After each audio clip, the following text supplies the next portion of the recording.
Throughout modern buildings, a plethora of fire safety implements are put in place to keep people safe.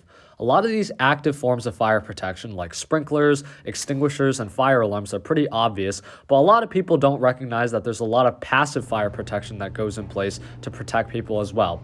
In today's video, we'll be focusing on a form of passive fire protection, and that is fire doors. Before we start talking about fire doors, though, let's establish the difference between active and passive fire protection. Active fire protection would be anything that takes measures to actually put out a fire or take action otherwise. Passive fire protection would basically be anything that just stops the spread of fire. So, for example, a fire sprinkler system would be active because it would actually discharge water to put out a fire, whereas things like firewalls and fire barriers, those are all passive forms of fire protection because they stop the spread of fire. Anyways, when you're walking around buildings, like for example a school or an office building or literally any building with a stairwell, you might have noticed that there's doors throughout the building that seem to serve absolutely no purpose. These doors are usually held open at all times by a magnet. Sometimes if they're a stairway door, they're just going to be closed all the time, but really they don't seem to do anything other than just act annoying sometimes because you have to open them. These doors, however, do have a very, very important job. In the event of a fire emergency, these doors will stop the spread of toxic smoke and fire throughout a building. Most fire doors throughout buildings are just held open by electromagnets so that they don't pose a nuisance, but when the fire alarm system is activated, the electromagnets will automatically shut off and the doors will swing shut because they have self-closing devices on them. Electromagnets and a few other approved devices are the only way that fire doors can legally be held open. Anything else, like for example a wooden block or another door-mounted holder, that would be absolutely a violation of the fire code. For example, what my school is doing here by propping open this fire door, this is against code, and also this fire door is now serving absolutely no fire protection value because it's held open, and a door that is held open is not a fire door. This right here is another example of a common fire door violation. This stairwell fire door is held open by a door-mounted door stop. Different method of holding the door open, exact same violation. This door needs to be shut. You can see that the door is entirely held open.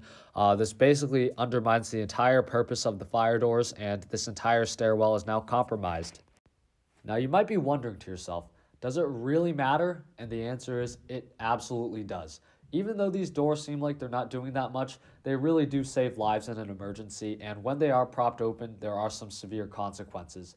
For example, in the MGM Grand Hotel fire of 1980, a fire ripped through the first floor of the hotel. The first floor was the only floor that actually was affected by the fire. Every other floor was not touched by the actual fire. However, people from many, many floors above the fire ended up dying from the fire. Why is that? Well, people in this hotel had propped the stairwell doors open on many different floors because they wanted better air circulation. And when the fire occurred, these stairwells, which basically went from the bottom of the building all the way to the top floor, basically served as chimneys and allowed smoke to travel basically from the first floor throughout the entire building. Had those stairwell doors been shut, the stairwell would have been a fire-protected space and people would have been able to exit the building. But unfortunately, because of the fact that the stairwells were full of smoke, people trying to exit the building were asphyxiated in the stairwell and died. More than 40 years later, in the Bronx apartment building fire, a bunch of people died because several fire doors failed to contain the fire. Several different factors played into this tragedy, including the fact that people ignored the fire alarm system, but for the most part, had the fire been contained, people would have found it easier to exit the building.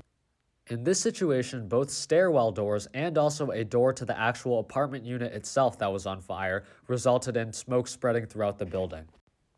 And that's right, fire doors are present in more places than just stairwells and corridors. If you've ever stayed in a hotel or lived in an apartment building, you've definitely been protected by a fire door. If you've ever looked at the door to your unit or hotel room, it is spring-loaded or it has a door closer on it, and the door itself is also fire rated. The reason why doors to apartment buildings and hotel rooms have to be fire rated is in the event that a fire starts inside of the unit or hotel room, the rest of the building will be protected because the fire would be contained to that unit of the building. This is also why door closers have to be UL listed. That's right, door closers are also life safety devices. Even this little door closing spring hinge that I have on my door is UL listed as a door closer. If you ever want to see the rating of a fire door, just look at the door jamb or the door itself.